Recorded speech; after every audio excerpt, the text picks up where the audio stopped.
Good evening and welcome to a new edition of To The Point. This evening we'll be hosting a special edition marking President Abdel Fattah el-Sisi's 7 years in office. A lot of achievements, lots of challenges will be under discussion this evening. With us in the studio is Dr. Ala Aziz, Secretary General of the Federation of Egyptian Chambers. A pleasure to have you with us. It's always my pleasure. 7 years in office. Before we go into details, there have been ups, there have been downs, there have been challenges, a heavy bill to pay, but generally speaking, how do you see us moving?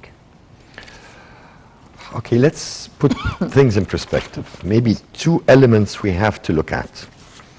We have a very short memory, actually. We forgot that all of us, electricity was being cut non-stop.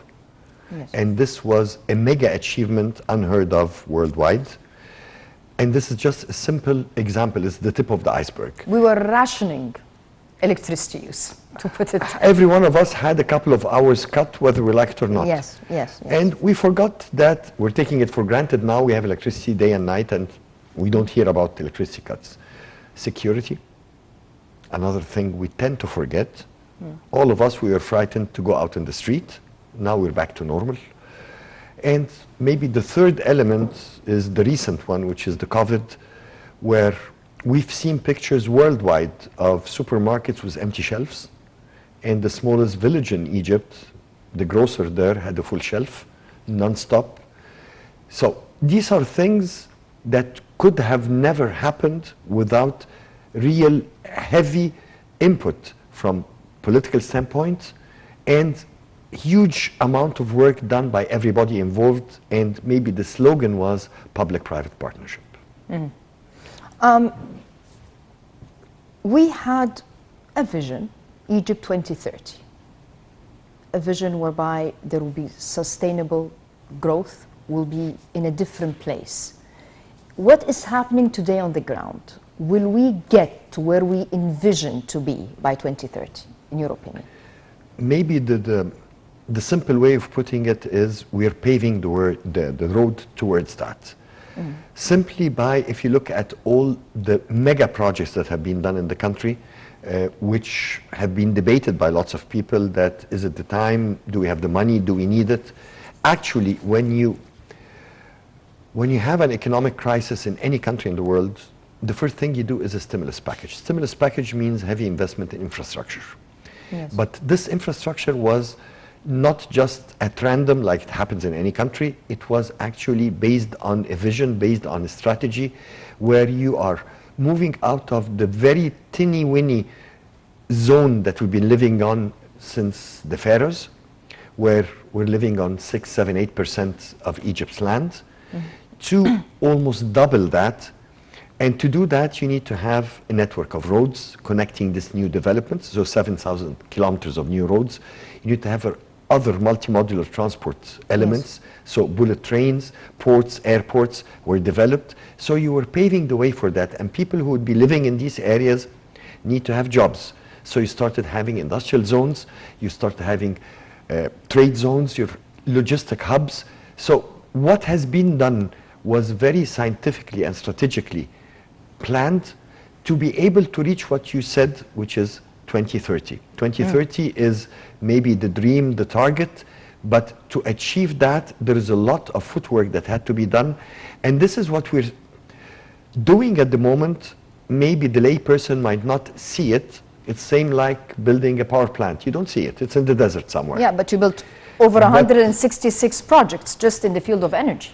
In the field of electricity. Yes. Because if we add the oil and gas, that's another issue. We were net importers of oil and gas. Yes. You can't have development without gas and electricity. And today we have surplus of both, and we can export both. Transport, 380 projects.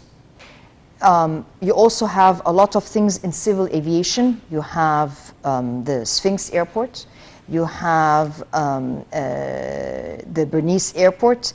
You have the new capital airport, the trial of the new capital airport. I mean, lots of developments also in the civil aviation. That infrastructure aside from the power plants and what have you, that infrastructure, is it attractive to investors? And here I'm asking because you're dealing with chambers, with foreign investors and stuff like that. What do you hear from the potential investor now? Okay, let me put things in perspective. Internationally, President Sisi did, if I remember the number correctly, 28 foreign visits. We had almost similar number of heads of states visiting us. Yes. But what's very important, yesterday we had the Minister of Foreign Affairs of Poland and the Minister of Economy with a huge business delegation. What's more important than the business delegation coming to Egypt is their first trip abroad. It was Egypt. A couple of weeks before, we had the Minister of Foreign Affairs of Croatia with the business delegation. Before that, Kazakhstan. And for all of them, the first ever visit post-COVID was Egypt. Next week, we have the Minister of Trade and Industry of Saudi Arabia with a delegation. So the You point just had is, also a delegation of French businessmen Today. Today. yeah. The So French the businessmen. point is, Egypt is the first port that any country decides to visit post-COVID. So I think they're not Why? visiting. It can't be at random. Why? Because, okay, what we say is Egypt is the land of opportunities. Actually, it is. It is simply because if we take the new capital as an example, what the government did was moving from being an inefficient operator to being the highly needed regulator. What they did is simply they made the design, the infrastructure, and all the investments there are private sector, whether Egyptian or foreign. And this is the modus operandi that we see throughout all the projects. What the government is doing is setting the rules.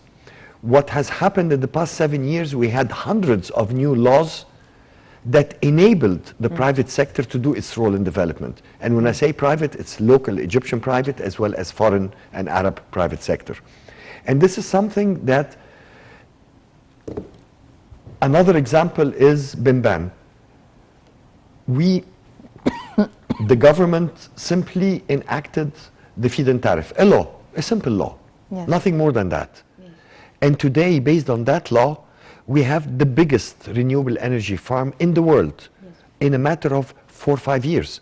And this could not have been achieved without serious political directive and enabling environment and a government that is doing its role as a facilitator to the private sector to do its investments. Housing, we have 377,000 housing units, maybe even a little bit more, but worth noting, it's not just the housing. Personally speaking, the eradication or the annihilation of slums, which really Was a time bomb, whether we like it or not. Actually, if you want the absolute numbers, Yes. in the 7 years, 627,000 units were built, Okay. concluded, 338 under construction at the moment, Yes. a total of 107 billion, and the majority is private sector investments. The government was the enabler of getting the private sector into this. However, the part that the government has done was removal of slums, but before you remove it, you have to give the option. And we've seen not only slums, we've seen developments that were done. Let's take the new museum and surrounding areas. you do a comprehensive, for the first time we see really a comprehensive Madra Project al-Ayoun, builder. where you removed all the slum areas there and you moved the tanneries to a new state-of-art city for tanneries. The same for the wood city in Damiatta. So everything was pre-planned. And what's really interesting that we see is we do not hear about projects that will be done. We see projects that were concluded. And that's a big difference in the message even, that the president does not want to say, I will do. He prefers to say, I did, I'm inaugurating. Yes. And this we've seen in lots of projects, we've seen in lots of sectors. Tourism, we're one of the few countries in the world that's still having tourism. Let's not forget last year, where the whole world had negative growth. We've witnessed more than 10% negative growth in key countries. In Europe, Mediterranean, Africa, and Middle East, we're the only ones with positive growth. We had 2.4%, Yes. which is higher than the population growth, which means that the way of life of Egyptians even has been improving during that period. And all sectors, whether we're talking the number of schools, number of universities, the investments that were done, paving the way to create a better Egyptian youth to be the attraction for investments. And this can't be achieved except with education. Health, we're one of the few countries that managed during this very tough time to move from a very classical type of medical service to medical insurance, and we stopped this haphazard implementation. What we've been doing in all these mega projects and all these upgrading of services, e-government and so forth, we start a pilot, normally it's Port Said because it's a city and the governors in the same time, test, fine-tune, and then start moving to others. Yes. Historically, we used to do big disaster, which is start with Cairo, then we fail. So what has been done in everything is you start small, piloting, And then grow. and then start expanding. Yes. Let's not forget, people talk about the new capital and talk about Al Alamein. No, there are 22 fourth generation new cities being built, and their design from the start have been, it's not a consuming city, it is a productive city. So every city has been designed to be a niche, either in industry, in services, in logistics, whatever is its location or natural resources around it, the design has been done that way, and evading all the mistakes of the old Nile Valley cities. You just mentioned something important, which is youth, because President Sisi is the first president that we've seen really since the first day in office. On his agenda, one of the top tasks was empowering youth.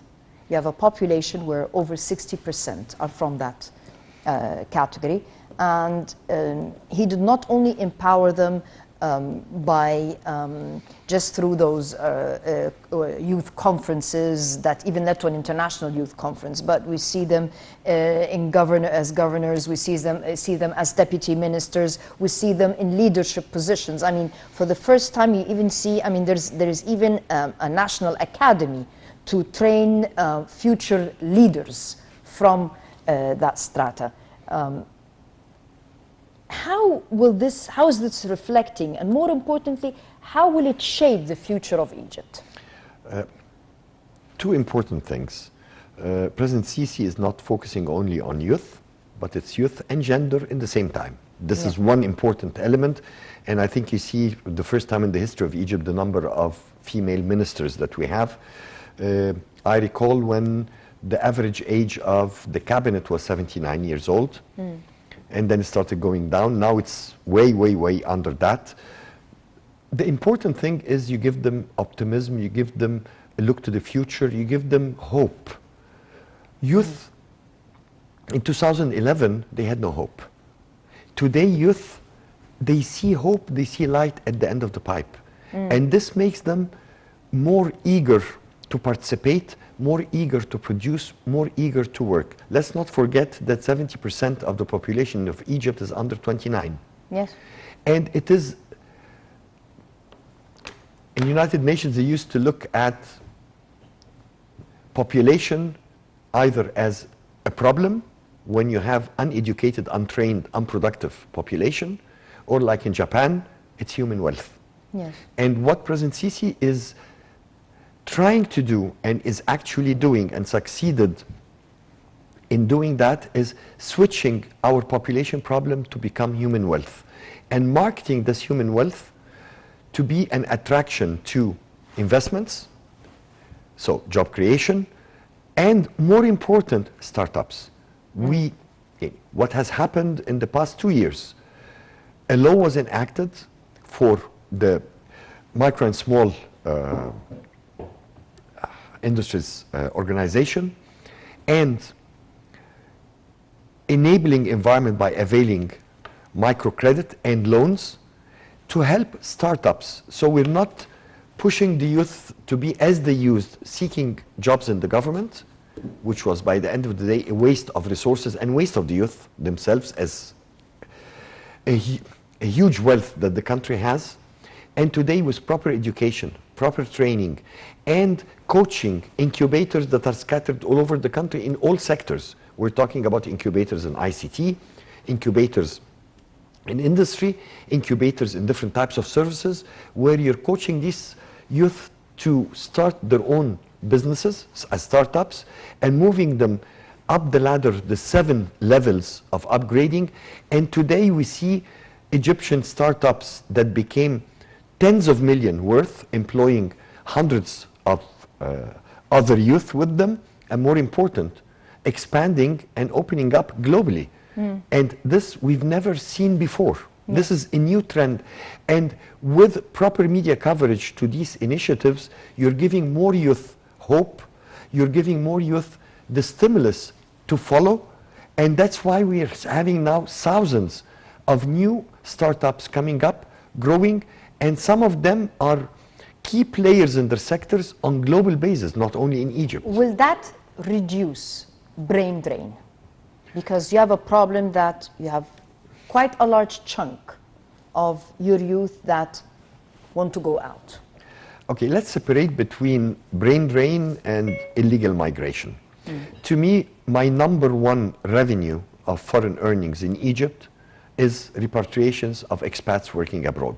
So I'm not with this brain drain, because if you look at neighboring countries that have grown very fast, these are the countries where their youth went abroad, worked in multinationals, came back with technology, with know-how, with novel management practices, and started developing their country.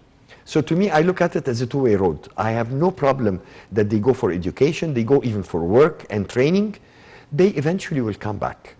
And why they will come back? If we make the enabling environment where they see that their future is better in their country. But they'll come back with resources that I can't buy with money, with training, with technology, with know-how. But they will come back. If they will come back find if I fertile ground. make the fertile ground in Egypt. And this is what we're doing very fast. You're having, let's take university professors, young youth who went for a PhD and were offered a wonderful post in an Ivy League university. When they see all these new niche universities, channel universities are being established in parallel and in cooperation with the mother university abroad, they won't mind coming back to their country, because they even would prefer to come back to their country. Because by the end of the day, wherever you are, you're still a foreigner. In your country, you're a citizen. And in these foreign countries, they see the difference. And when they come with new ways of doing things. And this propagates to the other youth, the younger ones, and this is the way that you start having this pyramid of trained, educated youth that are contributing to the socio-economic development and what we call Agenda 2030. With us on the line is Engineer Abdelmegid Salama, international energy expert. Engineer Abdelmegid, can you hear us? Yes, yes. We were just talking at the beginning of the show about energy in Egypt, and Dr. Ala here was reminding the viewers of the power cuts, the fact that we did not have ample energy to cover our own needs, let alone export. You've had a lot of developments in the electricity sector, in the oil and gas sector, and more importantly in the renewable energy sector, which was a sector that was quite neglected until quite recently.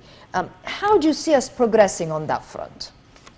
Well, this sector, the energy, with all the different divisions of it, like, as you mentioned, power generation and distribution, gas optimization and usage in different applications, all that different sectors of energy is a very essential and important to the progress of any country. Yes. And we have to admit that in the last few years, the country here did a lot of effort in this direction. Number one, not only trying to generate the energy, but also optimizing and speaking about efficiency of using, efficiency of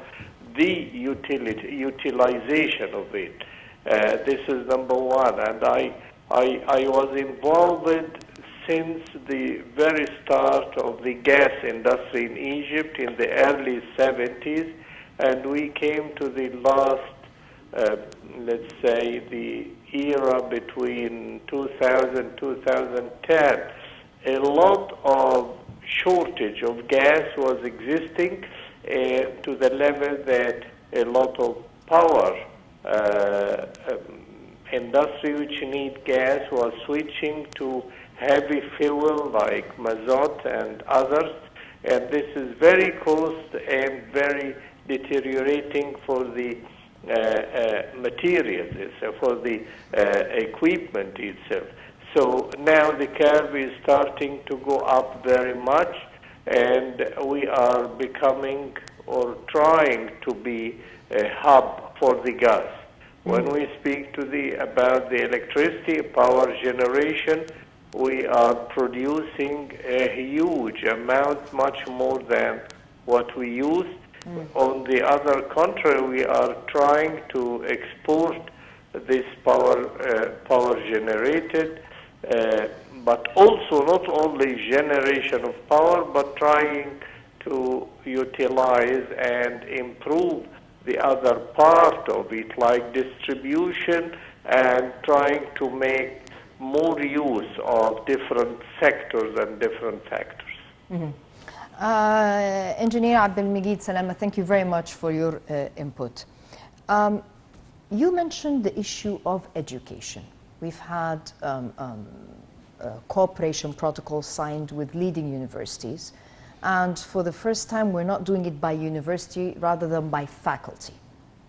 You're approaching an Ivy League university, a specific faculty, and that faculty is setting not just in Cairo, but all over. The quality of the graduate, because as you were saying, for you to get the excellent qualifications or educational qualification, people tended to travel to do their graduate studies and what have you. Are we going to reach a stage whereby you will have qualified university graduates that the market needs, which is what we used to have? So it's basically regaining what we had. Okay.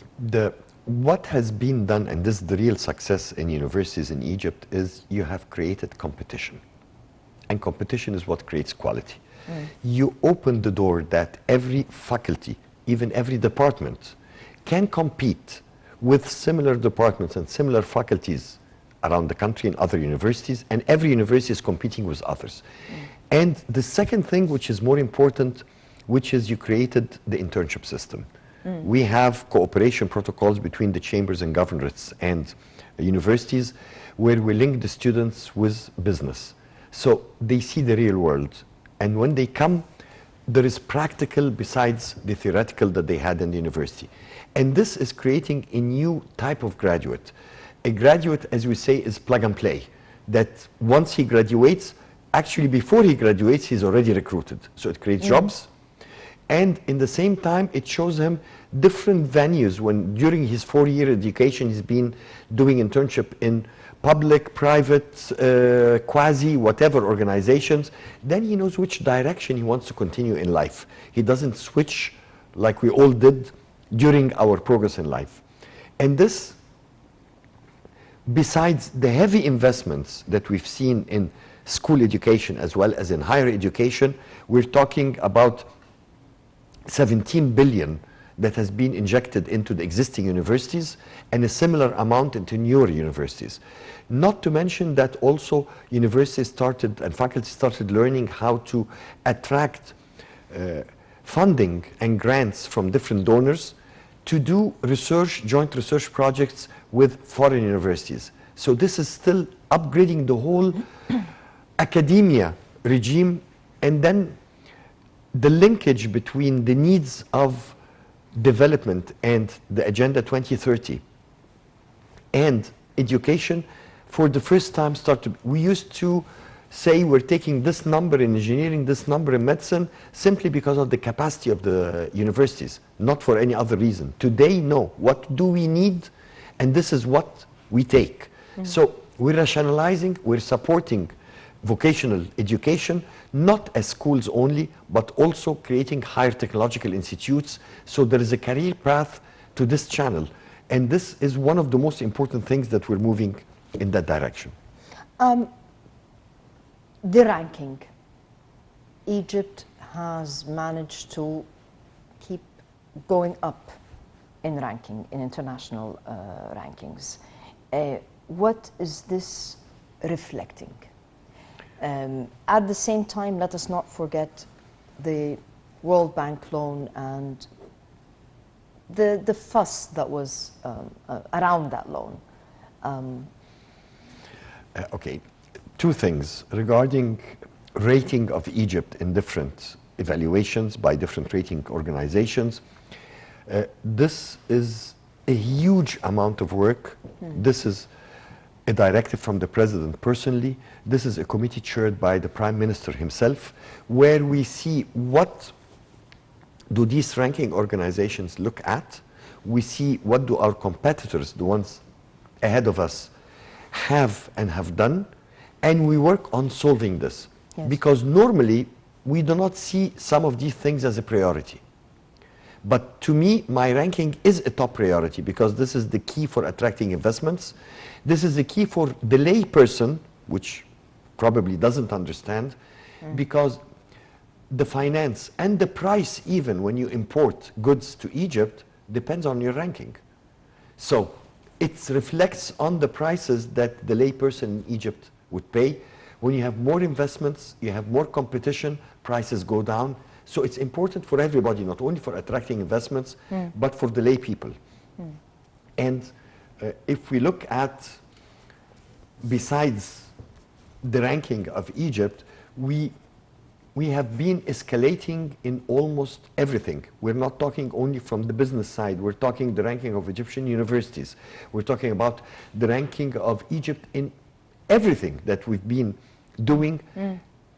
In the past 7 years, we have gone tens of steps ahead in that direction.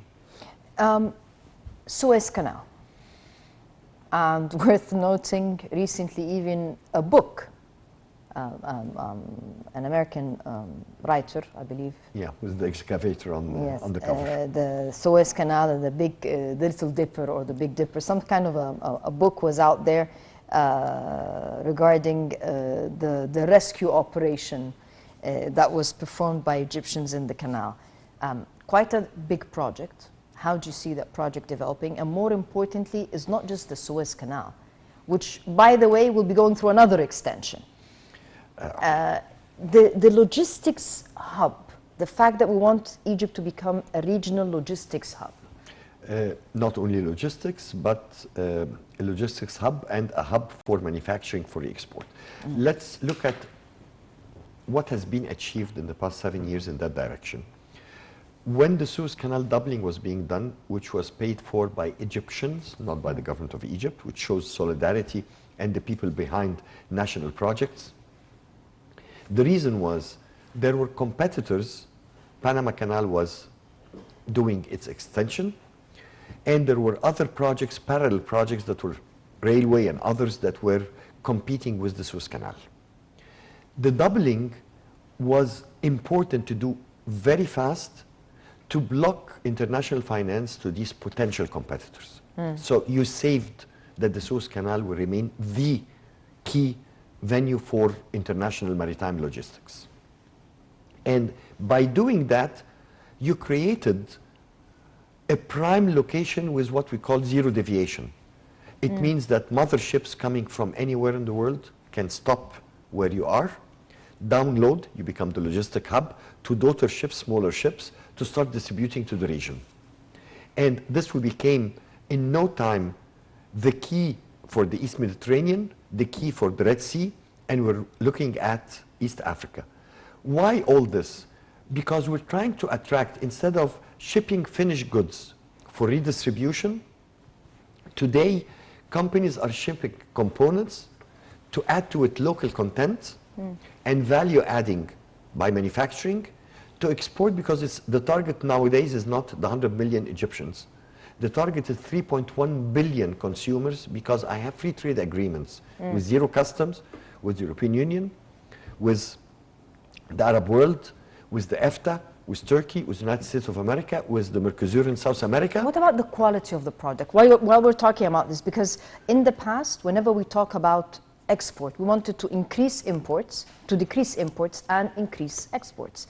To be competitive, there is quality issue. You have to meet the quality of products abroad. One thing that, if you look to the teeny-weeny font, when you buy something that is French, German, Italian, Japanese, if you look at the teeny font, you'll find made in, it's another country. You're buying the brand. Why? Because wherever this multinational manufactures, the quality control is the same. The raw materials are the same. So what we managed to achieve is, on one side, attract multinationals to start manufacturing in Egypt, and on the other side, upgrade Egyptian industry to produce the international quality, not for Egyptians only, but for export. And they did it simply, and we have Egyptian brands today that are competing globally in Europe, in the States, in Japan, with very high quality. And there are others that are still needing support, and this is the role of the Ministry of Trade and Industry through the Industrial Modernization Program, the role of the Federations of Chambers and Federation of Industries, to help Egyptian companies not only in manufacturing, quality of services. Bear in mind, my balance of trade will remain negative, because we import more than we export, because we eat a lot, and we're not going to change that, by the way. It will never happen. And most of our industries has a big foreign content. However, our balance of services, our exports is more than imports. So the quality of services such as tourism, for example, ICT, nobody knows how much software Arabization is being done by Egypt, because it's kids, it's youth, our educated youth. They're exporting it on the internet, they're paid on their credit cards, so we don't know the real value. It's informal. We're happy with it, because being in that sector, they are opening the door for others to take the jobs they were going to take, because they're very qualified.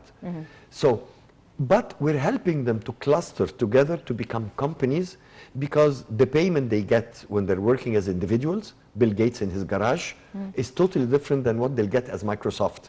So we're trying to make them, help them to become bigger companies, and the Ministry of ICT is doing a wonderful job in that. A sector, you were talking about tourism. We've had the Grand Egyptian Museum, which will be inaugurated soon. The Civilization Museum, which was recently inaugurated. The Mummies Parade, the Golden Parade, which the whole world was talking about as well. And it's also creating a challenge for the Grand Museum inauguration, because we're all waiting to see how magnificent that event will be. We've had the inauguration of a number of museums, which are not even getting, we're not doing a good job, a fair job as media, to shed light on the number of other museums that are being opened all over Egypt, really, because it's not just a Cairo issue anymore.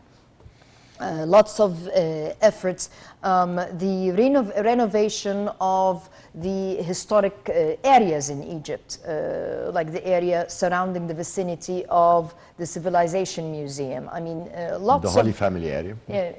I mean, all this. Even today, the president was... the Fustat area. The Fustat garden area. I mean, every day you hear of more and more developments to make this country regain